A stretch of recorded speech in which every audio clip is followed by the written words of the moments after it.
Hello friends, welcome back to our YouTube channel Vidhi Pathshala. मैं साक्षी सत्यम और आज हम बात करने वाले हैं सीआरपीसी यानी दंड प्रक्रिया संहिता के चैप्टर 6 के पार्ट 3 एंड 4 के बारे में। पार्ट 3 जो है हमारा उद्घोषणा और कुर्की से संबंधित है और पार्ट 4 जो है वो आदेशिकाओं संबंधित कुछ अन्य नियमों के बारे में प्रावधान करता है। तो चलिए दोस्तों, वीडियो को स्टार्ट करते हैं। और अगर आपने अब तक मेरा चैनल सब्सक्राइब नहीं किया है तो चैनल को सब्सक्राइब कर लें और वीडियो को लास्ट तक देखें। और अगर आपको वीडियो पसंद आती है तो उसे लाइक करें और अपने दोस्तों के साथ भी शेयर करें।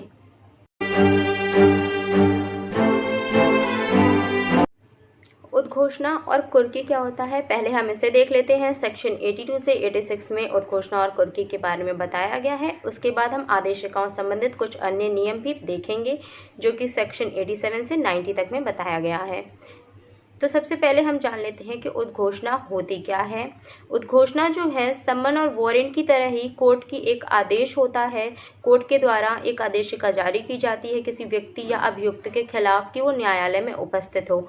और उद्घोषणा तभी होगी जब वारंट का निष्पादन नहीं हो पाता है, कुछ आपराधिक परिस्थितियों को छोड़ करके। सेक्शन 82 में बताया गया है कि फरार व्यक्ति के विरुद्ध उद्घोषणा। तो अकॉर्डिंग टू सेक्शन 82, अगर वारंट जारी होने के बाद न्यायालय को ऐसा लगता है कि जो अभियुक्त है वो फरार हो चुका है या न्यायालय में उपस्थित नहीं होना चाहता है, तो ऐसे व्यक्ति के खिलाफ न्यायालय उद्घोषणा जारी करती है। और ऐसी उद्घोषणा लिखित रूप में प्रकाशित की जाती है और उसमें वो समय और स्थान विहित होता है जब उस व्यक्ति को न्यायालय में उपस्थित होना है। साथ ही साथ उसे 30 दिन का समय भी दिया जाना आवश्यक है। अब हम देखेंगे कि उद्घोषणा प्रकाशित करने का तरीका क्या है। न्यायालय उद्घोषणा कैसे प्रकाशित कर सकती है, तो इसका भी प्रोविजन सीआरपीसी में ही दिया गया है। जैसा कि अगर न्यायालय को प्रतीत होता है कि अभियुक्त फरार हो गया है या न्यायालय में उपस्थित नहीं होना चाहता है, तो उसके खिलाफ न्यायालय जो है उद्घोषणा कि उसके गृह या शहर या गांव जहां भी वो निवास करता है वहां पर उद्घोषणा प्रकाशित करवाएगी। और साथ ही साथ उसके निवास स्थान पे किसी सहज दृश्य भाग पर उस उद्घोषणा को लगा सकती है। अगर न्यायालय उचित समझती है तो न्याय सदन में भी उस उद्घोषणा को की सूचना को लगवा सकती है। और अगर इन सब चीज़ों के उपरांत भी न्यायालय को ऐसा लगता है कि इस व्यक्ति के खिलाफ जो उद्घोषणा हुई है उसको हमें समाचार पत्र में प्रकाशित करवाना चाहिए, तो न्यायालय समाचार पत्र में भी उस उद्घोषणा को प्रकाशित करवा सकती है। मतलब कि उद्घोषणा को प्रकाशित करवाने का क्या क्या तरीका है, तो उसके घर पे, उसके गांव शहर के किसी भी जगह पे वो प्रकाशित होगा जहाँ पे सामान्य रूप से वो व्यक्ति निवास करता है। दूसरा पॉइंट है कि जहाँ वो निवास करता है उसके किसी सहज दृश्य भाग पर उस उद्घोषणा को लगाया जाएगा ताकि उस व्यक्ति के जानकारी में आ सके कि उस व्यक्ति के विरुद्ध उद्घोषणा प्रकाशित हो चुकी है। इसके बाद आ जाता है हमारा थर्ड पॉइंट कि न्यायालय अगर ये उचित समझती है तो न्याय सदन के स्थान पर यानी सूचना पट पर भी उसको लगवा सकती है उद्घोषणा को। साथ ही साथ समाचार पत्र में भी उद्घोषणा को प्रकाशित करवा सकती है। तो ये सारे तरीके थे जिसके द्वारा न्यायालय उद्घोषणा प्रकाशित करवा सकती है। यहाँ पे दोस्तों एक बात ध्यान रखनी है कि उद्घोषणा तभी प्रकाशित होगी जब वारंट का निष्पादन नहीं हो पाया है। वारंट जारी हो गया है और उसका निष्पादन नहीं हो पाया है, तभी न्यायालय जो है उद्घोषणा प्रकाशित करेगी। उद्घोषणा का जो प्रारूप है वो कहाँ दिया गया है, वो सीआरपीसी के सेकंड शेड्यूल में प्रारूप संख्या यानी फॉर्म नंबर 4 में दिया गया है। उद्घोषणा जो है गवाहों यानी साक्षियों के विरुद्ध भी की जा सकती है, तो उसका भी प्रारूप शेड्यूल 2 के फॉर्म नंबर 5 में दिया गया है। इन चीज़ों को अगर आप पॉइंट आउट करके अपने नोट्स में इंक्लूड करते हैं तो ये बहुत ही बेनिफिशियल होगा आप लोगों के लिए। और आंसर राइटिंग जब भी आप करते हैं तो उसमें भी आप इन चीज़ों को इंक्लूड कर सकते हैं कि इसका प्रारूप कहाँ दिया गया है, किसके खिलाफ ये प्रकाशित होगी और कैसे प्रकाशित की जाएगी, न्यायालय कौन कौन से तरीके अपनाएगा उद्घोषणा को प्रकाशित करने के लिए और कितना समय देगा, तो 30 दिन का समय देगा। ये सारी बातें थीं फरार व्यक्ति के संबंध में उद्घोषणा अगर प्रकाशित की जाती है, सेक्शन 82। अब आ जाते हैं हम लोग सेक्शन 83 में। तो सेक्शन 83 से 86 में फरार व्यक्ति के विरुद्ध अगर उद्घोषणा की जाती है तो उसके संबंध में कुर्की से रिलेटेड प्रोविजंस बताए गए हैं कि कुर्की कर सकता है न्यायालय, उसकी संपत्ति को अपने कब्जे में ले सकता है, अपने नियंत्रण में ले सकता है। इसके साथ ही साथ यहाँ पे एक पॉइंट हमें और ध्यान में रखना होगा कि आईपीसी के सेक्शन 174 में अगर समन और वारंट की उपेक्षा की जाती है तो दंड का भी प्रावधान किया गया है। अकॉर्डिंग टू सेक्शन 83 में जो संपत्ति की कुर्की की जाती है वो अभियुक्त को सजा देने के लिए नहीं की जाती है, बल्कि उसकी उपस्थिति को सुनिश्चित करने के लिए की जाती है कि वो न्यायालय में उपस्थित हो। और साथ ही साथ अगर सेक्शन 82 में जो उद्घोषणा जारी की गई है उसके बाद भी जो अभियुक्त है, जो व्यक्ति जिसके विरुद्ध उद्घोषणा जारी की गई है, वो न्यायालय में उपस्थित नहीं होता है, तो ऐसी स्थिति में 83 के अनुसार उसकी संपत्ति के विरुद्ध कुर्की की जा सकती है। उसकी संपत्ति को कुर्क करने के लिए न्यायालय जो है आदेश दे सकती है 83 के अनुसार, और ऐसी कुर्की तभी की जाएगी जब निश्चित समयावधि में वो व्यक्ति न्यायालय में उपस्थित नहीं होता है।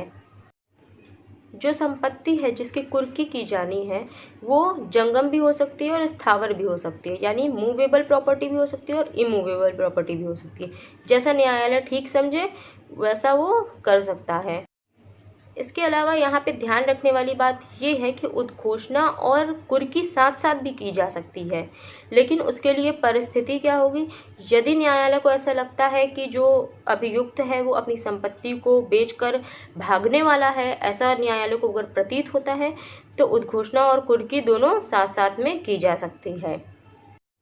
तो संपत्ति की कुर्की के लिए जो आवश्यक बातें हैं वो ये हैं कि अगर संपत्ति की कुर्की करना है तो उस व्यक्ति के खिलाफ उद्घोषणा जारी होनी चाहिए, और अगर उद्घोषणा जारी हो गई है और निश्चित समयावधि में वो व्यक्ति न्यायालय के सामने उपस्थित नहीं हुआ है तो उसकी संपत्ति की कुर्की की जा सकती है। और ऐसी कुर्की का आदेश जो है वो हमेशा जिला मजिस्ट्रेट के यानी डीएम के आदेश पे ही किया जाएगा। और जो संपत्ति की कुर्की की जानी है वो रिसीवर यानी हिंदी में उसको प्रापक कहते हैं, नियुक्त करके की जा सकती है, या न्यायालय जो भी युक्त तरीका ठीक समझे उसके अनुसार संपत्ति की कुर्की करवा सकता है, लेकिन उद्घोषणा जारी होने के पश्चात ही। दोस्तों यहाँ पे एक इम्पॉर्टेंट पॉइंट ये भी है कि अगर जो संपत्ति की कुर्की की जानी है वो सरकार को भू राजस्व अदा कर रही है, यानी कृषि भूमि है, तो उसकी कुर्की जो है वो जिला कलेक्टर के माध्यम से की जाएगी, ना कि जिला मजिस्ट्रेट के माध्यम से। ये पॉइंट भी बहुत इम्पॉर्टेंट है यहाँ पे कि अगर भू राजस्व अदा कर रही है वो संपत्ति सरकार को, तो उसकी कुर्की जिला कलेक्टर के माध्यम से की जानी चाहिए। तो अब तक हमने देखा कि फरार व्यक्ति के विरुद्ध उद्घोषणा कैसे की जाएगी, सेक्शन 82 और 83 में कुर्की के संबंध में प्रावधान भी हमने देखे। हमारा कोशिश यही रहता है कि हम बेयर एक्ट की लैंग्वेज में ना समझ करके चीज़ों को इजी वे में समझने की कोशिश करें। तो आई होप आप लोगों को ये वीडियो काफ़ी हेल्पफुल होगी और आपको समझने में भी काफ़ी आसानी होगी। आइए आगे बढ़ते हैं और देखते हैं सेक्शन 84 जो कि बताता है कुर्की के संबंध में दावा और आपत्तियों के बारे में प्रावधान करता है। यदि कुर्की हो गई है किसी अभियुक्त के या किसी भी व्यक्ति के संपत्ति की, तो उसके संबंध में अगर कोई आपत्ति या फिर कोई दावा करना चाहते हैं या दावा किया जाता है तो वो कैसे किया जाएगा, और उसका प्रोविज़न हमारे सेक्शन 84 में दिया गया है। सेक्शन 84 के अनुसार उद्घोषित व्यक्ति के अतिरिक्त कोई भी व्यक्ति जो उस संपत्ति से संबद्ध है वो दावा या आपत्ति कर सकता है, और ऐसी दावा या आपत्ति जो है वो 6 माह के भीतर ही की जानी चाहिए, उसके पश्चात नहीं। तो यहाँ पे टाइम पीरियड भी बता दिया गया है कि संपत्ति की कुर्की की तिथि से 6 माह की अवधि के अंतर्गत ही दावा या आपत्ति की जा सकती है। तो अगर ऐसी दावा या आपत्ति की जाती है तो न्यायालय जो है उस व्यक्ति के हित के संबंध में जांच करेगा पहले, और अगर जांच के उपरांत न्यायालय उसकी आपत्ति या दावे को नामंजूर कर देता है तो व्यक्ति अगर चाहे तो सिविल न्यायालय में वाद दाखिल कर सकता है, लेकिन ऐसा वाद 1 साल के भीतर ही दाखिल किया जा सकता है। तो यहाँ पे हमें 2 पॉइंट्स ध्यान रखने होंगे। पहला है 6 माह वाला, दावा कब करेगा? संपत्ति की कुर्की से 6 माह के भीतर, और अगर उसके दावा या आपत्ति को नामंजूर कर दिया जाता है तो वो जो है वाद कब दाखिल कर सकता है? 1 साल के भीतर। तो इन दोनों चीज़ों में डिफरेंस है, ठीक है। सीआरपीसी का सेक्शन 84 जो है वो सीपीसी के ऑर्डर 21 रूल 58 के समान है। अगर आप सीआरपीसी का ऑर्डर 21 और रूल 58 देखेंगे तो ये दोनों जो है काफ़ी हद तक समान है। अब हम देखेंगे सेक्शन 85, कुर्क की गई संपत्ति को निर्मुक्त करना, विक्रय करना और उसकी वापसी करने के संबंध में प्रावधान। मतलब रिलीज, सेल, अगर ऐसा कुछ होता है या फिर रिटर्न करना है उस व्यक्ति को, तो प्रोविजंस 85 में दिए गए हैं।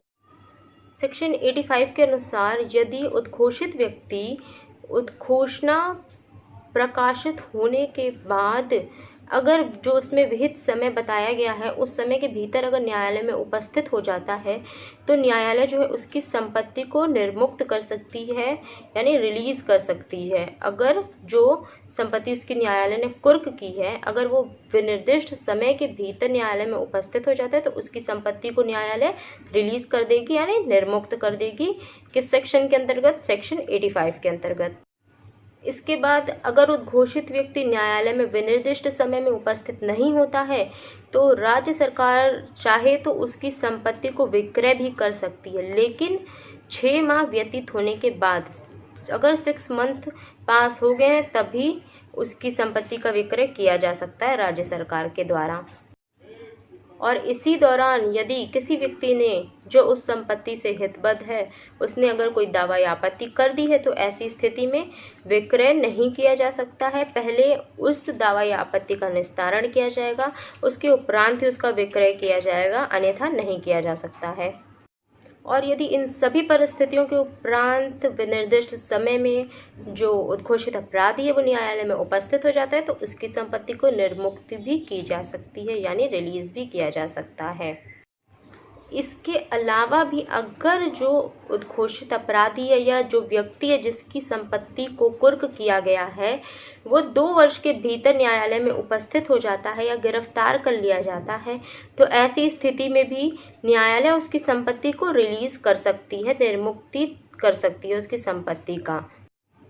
और यदि इस बीच संपत्ति को विक्रय कर दिया गया है तो विक्रय विलेख उस व्यक्ति को लौटा दिया जाएगा, अन्यथा राजकोष में जमा कर दिया जाएगा।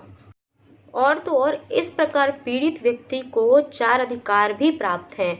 वे 4 अधिकार कौन कौन से हैं? तो पहला है हमारा सेक्शन 84 के अनुसार वो दावा या आपत्ति कर सकता है और या फिर वो सिविल वाद दाखिल कर सकता है, और यदि उसकी आपत्ति को नामंजूर कर दिया जाता है तो 86 में वो अपील भी कर सकता है।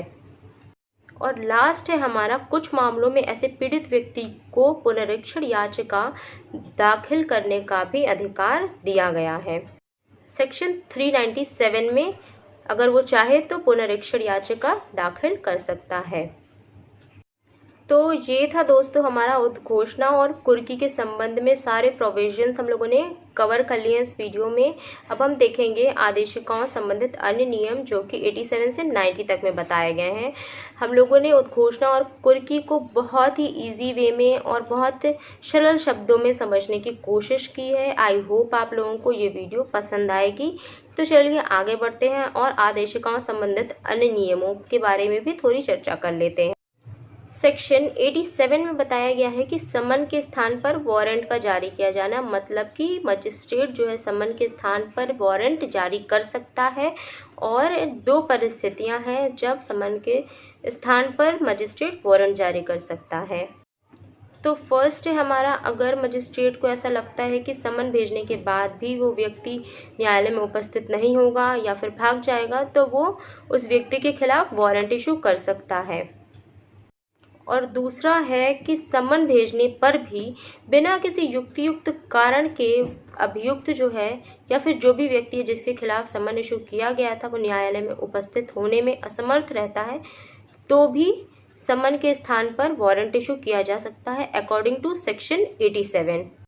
और दोनों ही कंडीशंस में अगर न्यायालय वारंट इशू करता है तो साथ ही साथ उससे उन कारणों को भी लिखना होगा जिसके लिए वो वारंट इशू कर रहा है, कि उसको ऐसा क्या प्रतीत हो रहा है कि समन के स्थान पर न्यायालय वारंट इशू कर रहा है। ऐसे कारणों को भी अभिलिखित करना आवश्यक है।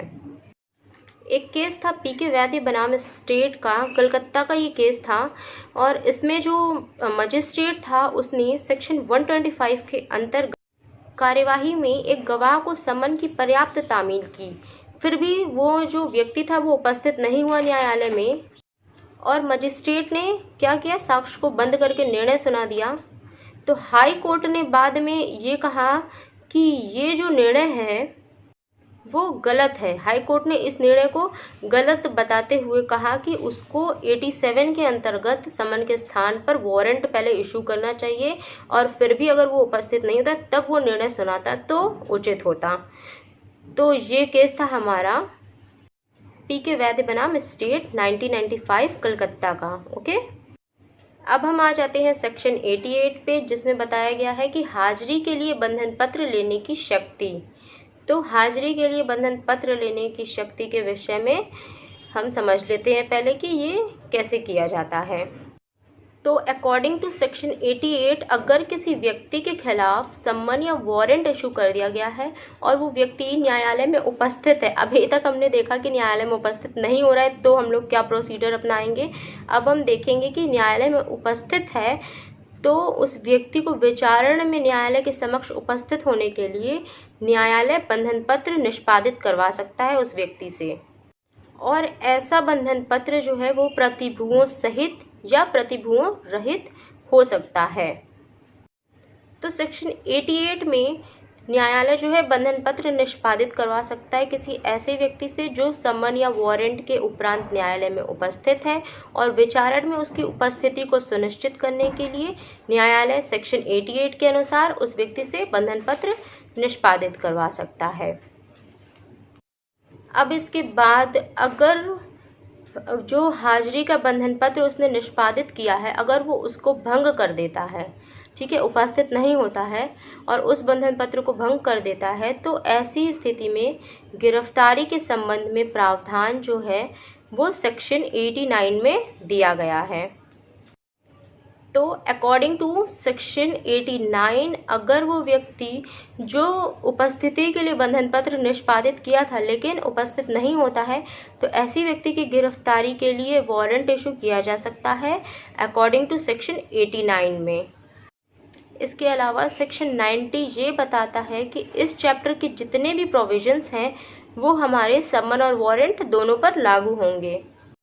एक केस था विमला बेन अजीत भाई पटेल वर्सेस वत्सला बेन अशोक भाई पटेल।